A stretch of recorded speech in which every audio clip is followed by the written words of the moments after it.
Entities risk assessment process. The component of internal control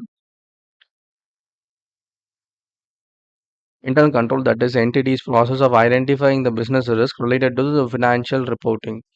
Yes, the objectives and the deciding upon action to address those risks and result of therefore.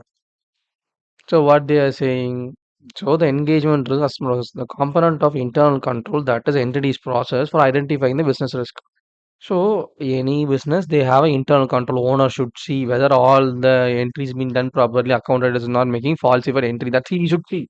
At the same time, financial reporting, other financial reporting, objective and deciding about the action to address the risk and the result therefore. What is financial risk? Debt to equity ratio.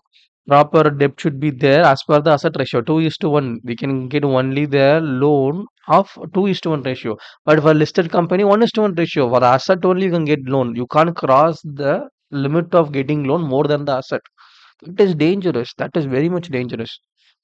So these are the kinds risk. This is also risk management should take at the same time. Auditor should also see. Auditor should see the ratios whether what is proper asset equity, current ratio needed, debt to equity ratio they need to see, sales asset ratio they need to see, then equity to cash ratio they should see. Many ratios are there.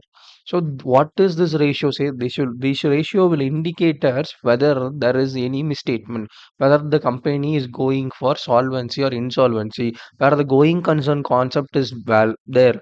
Sometimes you can find there will be vast variation we can see through cash flow statement.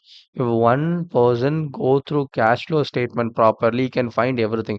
What is this cash flow statement? Cash flow statement is how the cash came in, how the cash been utilized, how the cash got out. So that is what the total cash has been given in the cash flow statement. So once you understand these kind of terms, trends, analysis, reports, disclosure, everything to be seen to reduce the risk, and the internal control should be properly there so that the mistake can be prevented in the starting stage rather than in the it should be prevented in the bud stage rather than it became a great fruit. Okay.